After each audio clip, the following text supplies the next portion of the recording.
So I have a book here called The Magic Shop by H.G. Wells, and it's illustrated by Francois Roca.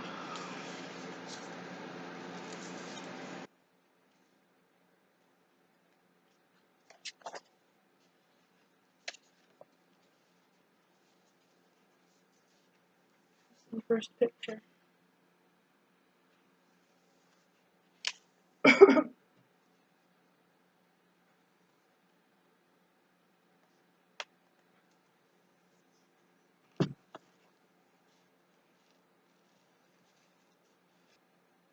I had seen the magic shop from afar several times. I had passed it once or twice, a shop window full of alluring little objects, magic balls, magic hens, wonderful cones, ventriloquist dolls, the material of the basket trick, packs of cards that looked all right, and all sorts of things. But never had I thought of going in until one day, almost without warning, Gip hauled me by my finger right up to the window, and so conducted himself that there was nothing for it but to take him in. I had not thought the place was there, to tell the truth. A modest-sized frontage in Regent Street, between the picture shop and the place where the chicks run around just out of patent incubators. But there it was, sure enough. I had fancied it was down nearer the circus, or round the corner in Oxford Street, or even in Holborn.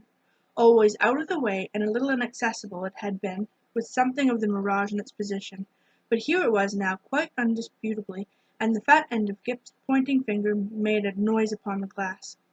"If I was rich," said Gip, dabbing a finger at the disappearing egg, "I'd buy myself that, and that," which was the crying baby, very human, "and that," which was a mystery, and called so a neat card asserted, "Buy one and astonish your friends." "Anything," said Gip, "will disappear under one of those cones. I have read about it in a book. And there, Dada, is the vanishing halfpenny, only they've put it in this way up so we can't see how it's done." Gip, dear boy, inherits his mother's breeding, and he did not propose to enter the shop or worry in any way. Only, you know, quite unconsciously, he lugged my finger downward, and he made his interest clear. "That," he said, and pointed to the magic bottle. "If you had that?" I said, at which promising inquiry he looked up with a sudden radiance.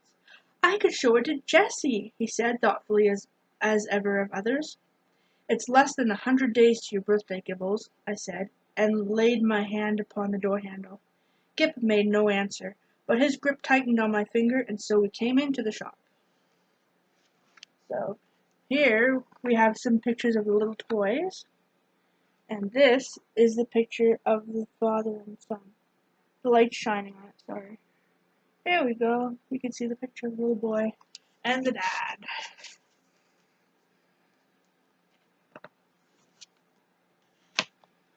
It was no common shop this, it was a magic shop, and all the prancing precedence Gip would have taken in the matter of mere toys was wanting. He left the burden of the conversation to me. It was a little narrow shop, not very well lit, and the door-bell pinged again with a plaintive note as we closed it behind us. For a moment or so we were alone and could glance about us. There was a tiger in papier-mâché on the glass case that covered the low counter. There were several crystal spheres, a china hand holding magic cards, a stock of magic fish-bowls in various sizes, and an immodest magic hat that shamelessly displayed its springs.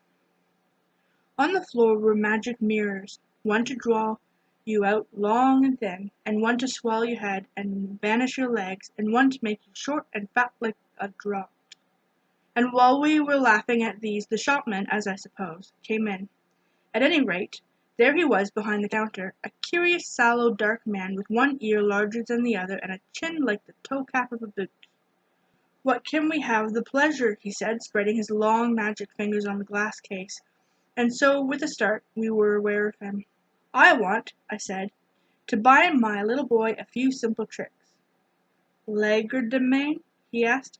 "Mechanical? Domestic?" "Anything amusing," said I. So there's some of the toys, like the little papier-mâché tiger, and there they are looking at themselves in the mirror.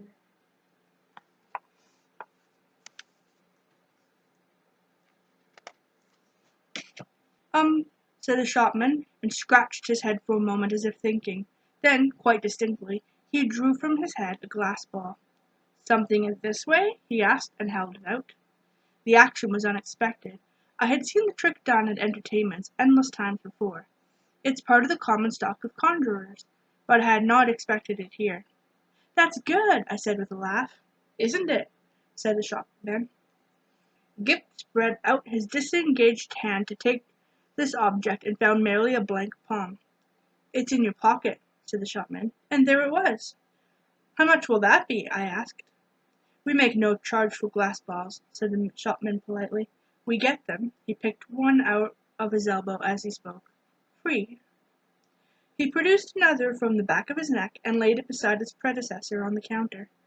Gip regarded his glass ball sagely, then directed a look of inquiry at the two on the counter, and finally brought his round-eyed scrutiny to the shopman, who smiled.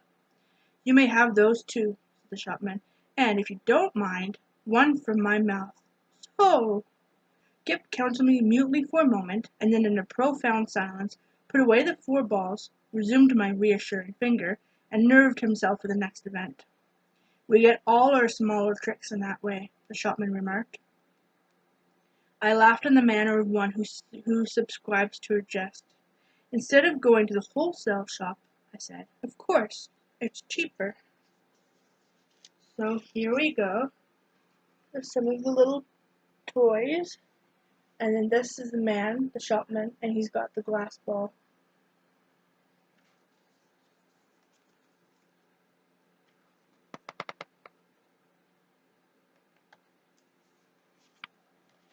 "In a way," the shopman said, "though we pay in the end, but not so heavily as people suppose. Our larger tricks, and our daily provisions, and all the other things we want, we get out of that hat.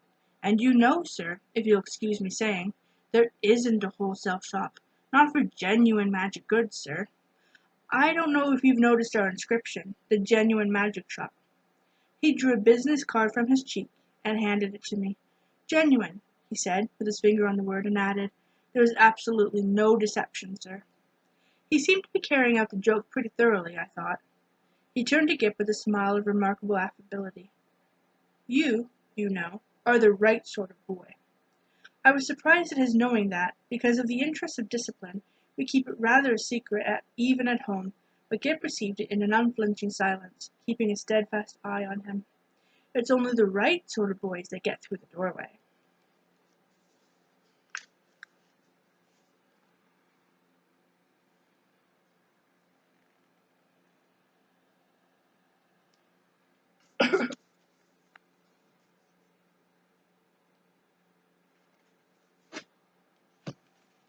And as if by way of illustration, there came a rattling at the door, and a squeaking little voice could be faintly heard. "Nyah, I want to go in there, Dada, I want to go in there, nyah," and then the accents of a downtrodden parent urging consolations and preparations. "It's locked, Edward," he said. "But it isn't," said I. "It is, sir," said the shopman, "always, for that sort of child." And as he spoke we had a glimpse of the other youngster, a little white face, pallid from sweet-eating and over-sapid food, and distorted by evil passions, a ruthless little egotist, pawing at his enchanted pain. "It's no good, sir," said the shopman, as I moved, with my natural helpfulness, doorward, and presently the spoiled child was carried off howling. "How do you manage that?" I asked, breathing a little more freely. "Magic," said the shopman, with a careless wave of his hand, and behold! Sparks of coloured fire flew out of his fingers and vanished into the shadows of the shop.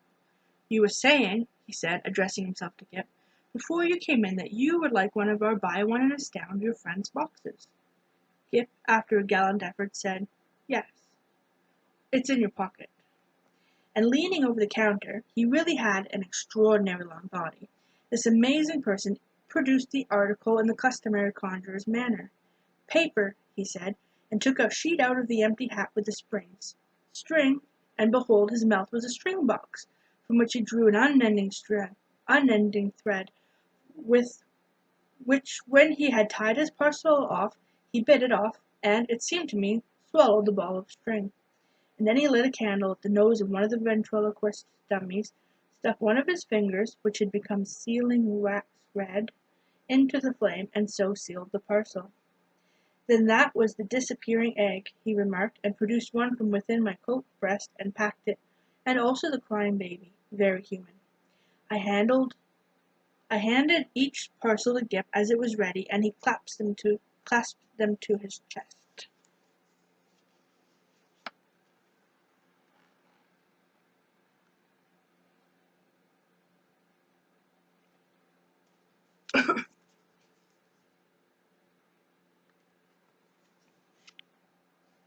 Oof, 1 second. There we go.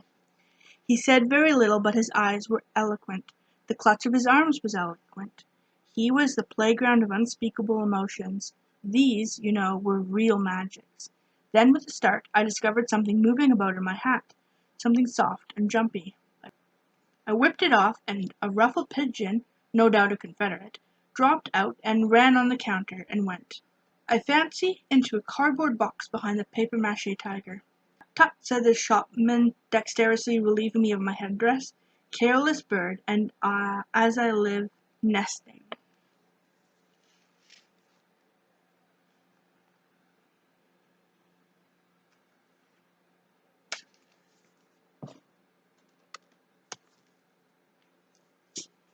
He shook my hat and shook out his extended hand 2 or 3 eggs, a large marble, a watch, about half a dozen of the inevitable glass balls, and then crumpled, crinkled paper. More and more and more, talking all the way in which people neglect to brush their hats, inside as well as out. Politely, of course, but with a certain personal application. All sorts of things accumulate, sir. Not you, of course, in particular. Nearly every customer. Astounding what they carry with them.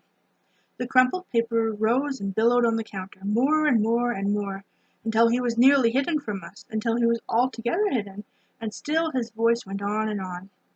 We none of us know what the fair semblance of a human being may conceal, sir, as we are all then no better than brushed exteriors, whited sepulchres. His voice stopped, exactly like when you'd hit a neighbor's gramophone with a well-aimed brick. The same instant silence, and the rustle of the paper stopped, and everything was still. Have you done with my hat? I asked after an interval. There was no answer. I stared at Gip, and Gip stared at me, and then there was our distortions in the magic mirrors, looking very rum and grave and quiet. I think we'll go now, I said. Will you tell me how much all this comes to? I say, I said in a rather louder voice, I want the bill and my hat, please. It may have been a sniff from the counter behind the paper pile. Let's look behind the counter, Gip, I said. He's making fun of us.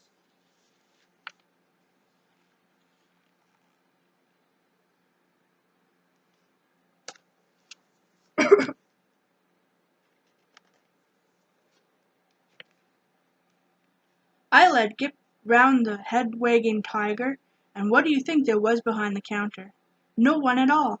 Only my hat on the floor and a common conjurer's lop-eared white rabbit lost in meditation, and looking as stupid and crumpled as only a conjurer's rabbit can do. I resumed my hat, and the rabbit lolloped a lollop or so out of my way. Dada, said Gip in a guilty whisper. What is it? Said I. I do like this shop, Dada. So should I said to myself, if the counter wouldn't suddenly extend itself to shut one off from the door. But I didn't call Gip's attention to that. See, he said, with the hand out to the rabbit as it came lolloping past us. Pussy, do Gip a magic, and his eyes followed it as it squeezed through a door I had certainly not remarked a moment before. Then this door opened wider, and the man with one ear larger than the other appeared again. He was smiling still, but his eye met mine with something between amusement and defiance. You'd like to see our showroom, sir, he said, with an innocent suavity. Gip tugged my finger forward. I glanced at the counter and met the shopman's eye again. I was beginning to think the magic was just a little too genuine. We haven't very much time, I said, but somehow we were inside the showroom before I could even finish that. All goods of the same quality, said the shopman, rubbing his flexible hands together, and that is the best. Nothing in the place that isn't genuine magic, and warranted thoroughly rum. Excuse me, sir.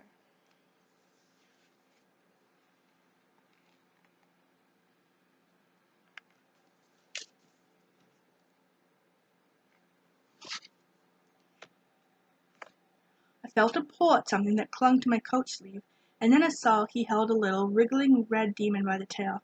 The little creature bit and fought and tried to get at his hand, and in a moment he tossed it carelessly behind the counter. No doubt the thing was only an image of twisted india rubber, but for the moment, and his gesture was exactly that of a man who handles some petty biting bit of vermin. I glanced at Gip, but Gip was looking at a magic rocking horse. I was glad he hadn't seen the thing. "I say," I said in an undertone, and indicating Gip, and the red demon with my eyes, "you haven't many things like that about, have you?" "None of ours. Probably brought it with you," said the shopman, also in an undertone, and with a more dazzling smile than ever. "Astonishing what people will carry about with them unawares." And then to Gip, "Do you see anything you fancy here?" There were many things that Gip fancied there. He turned to this astonishing tradesman with mingled confidence and respect.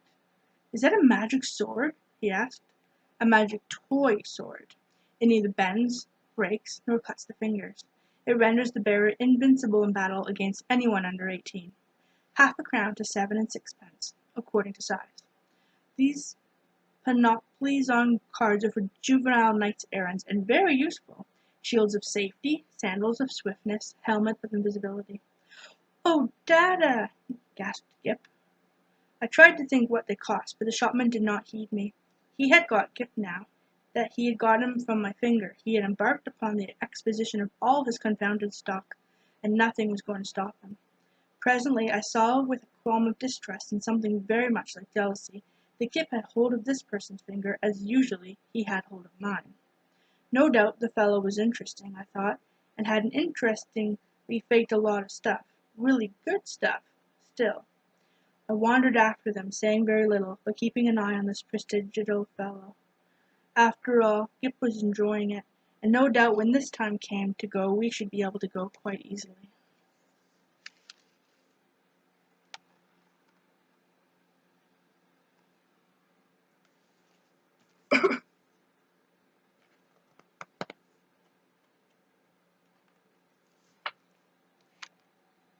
It was a long, rambling place, that showroom, a gallery broken up by stands and stalls and pillars, with archways leading off to other departments, in which the queerest looking assistants loafed and stared at one, and with perplexing mirrors and curtains.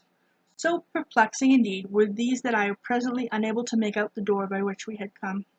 The shopman showed Gip magic trains that ran without steam or clockwork, just as you set the signals, and then some very, very valuable boxes of soldiers that all came alive directly when you took the lid off, and said, I myself haven't a very quick ear, and it was a tongue-twisting sound, but Gip, he has his mother's ears, got it in no time. "Bravo!" said the shopman, putting the men back into the box unceremoniously, and handing it to Gip. "Now," said the shopman, in a moment Gip had made them all alive again. "You'll take that box?" asked the shopman. "We'll take the box," said I, "unless you charge its full value, in which case we would need a trust magnet." "Dear heart, no!" said the shopman, and the shopman swept the little men back again and shut the lid, waved the box in the air, and there it was in brown paper tied up and with Gip's full name and address on the paper. The shopman laughed at my amazement. "This is the genuine magic," he said, "the real thing." "It's a little too genuine for my taste," I said again. After that he fell to showing Gip tricks, odd tricks, and still odder the way they were done. He explained them, he turned them inside out, and there was the dear little chap nodding his busy bit of a head in the sagest manner. I did not attend as well as I might. "Hey, presto!" said the magic shopman, and then would come to the clear, small "Hey, presto!" of the little boy. But I was distracted by other things. It was being borne in upon me just how tremendously rum this place was. It was, so to speak, inundated by a sense of rumness. There was something a little rum about the fixtures even, about the ceiling, even about the floor, and about the casually distributed chairs.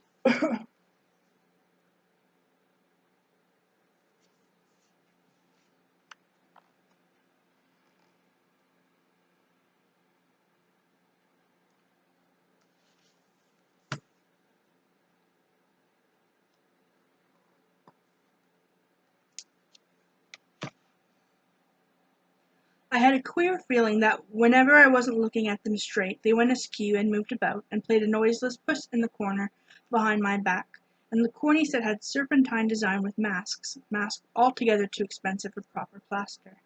Then abruptly my attention was caught by one of the odd-looking assistants. He was some way off, and evidently unaware of my presence. I saw a sort of three-quarter length of him over a pile of toys and through an arch, and he was leaning against a pillar in an idle sort of way doing the most horrid things with his features. The particular horrid thing he did was with his nose. He did it just as though he was idle and wanted to amuse himself. First of all, it was a short blobby nose, and then suddenly he shot it out like a telescope, and then it flew and became thinner and thinner until it was a long, red, flexible whip. Like a thing in a nightmare it was.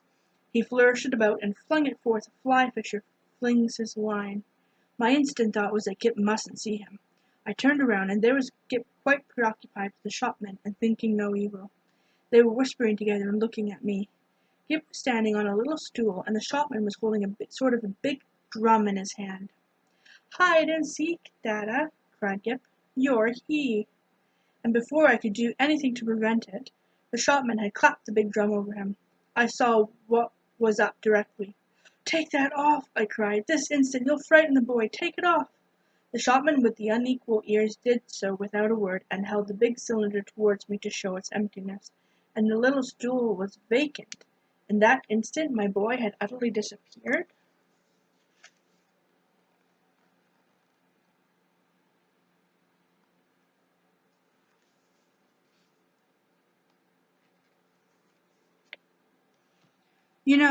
Perhaps that sinister something that comes like a hand of the unseen and grips your heart about.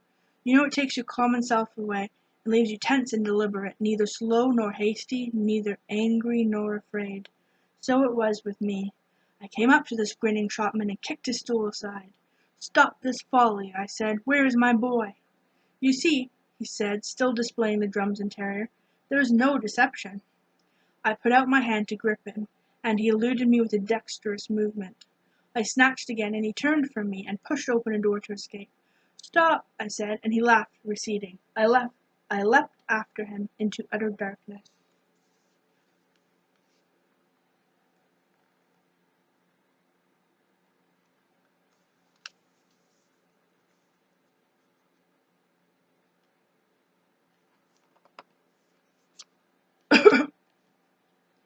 Thud!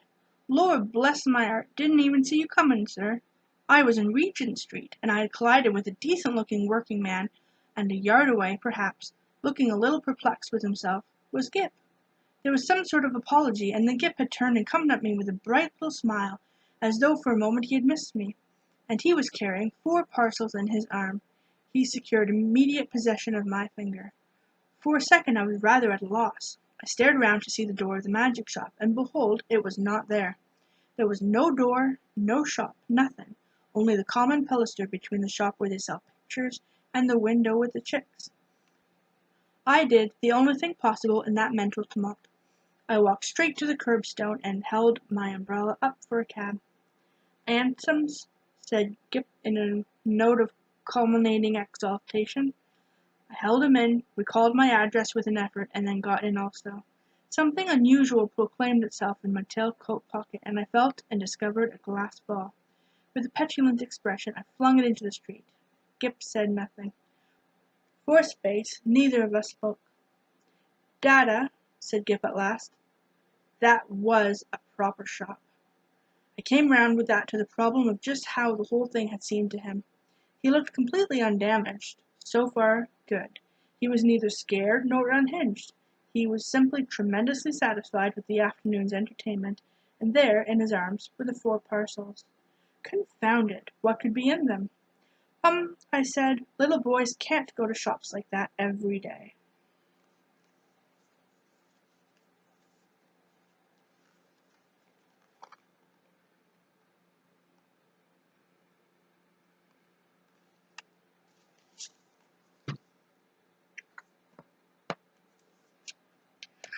He received this with his usual stoicism, and for a moment I was sorry I was his father and not his mother, and so couldn't suddenly there, coram publico, in our hansom, kiss him. After all, I thought, the thing wasn't so very bad. But it was only when we opened the parcels that I really began to be reassured. 3 of them contained boxes of soldiers, quite ordinary lead soldiers, but of so good a quality as to make Gip altogether forget that originally these parcels had been magic tricks only of the genuine sort. And the 4th contained a living white kitten, in excellent health and appetite and temper. I saw this unpacking with a sort of provisional relief. I hung about in the nursery for quite some unconscionable time. That happened 6 months ago, and now I am beginning to believe it is all right. The kitten has only the magic night, natural to all kittens, and the soldiers seem as steady as company as any colonel could desire. And Gip?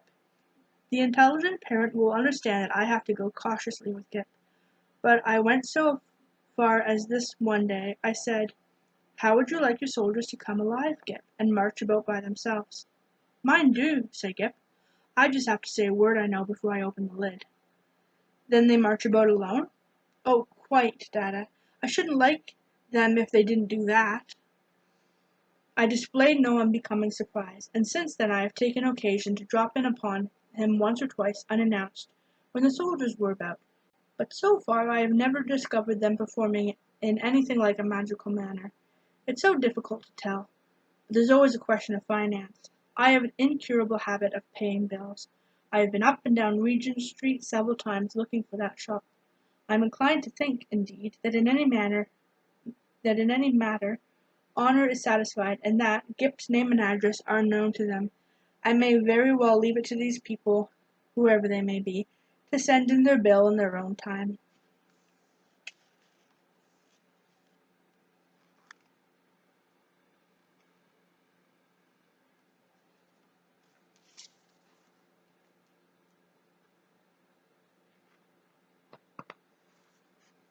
And that's the end of the story.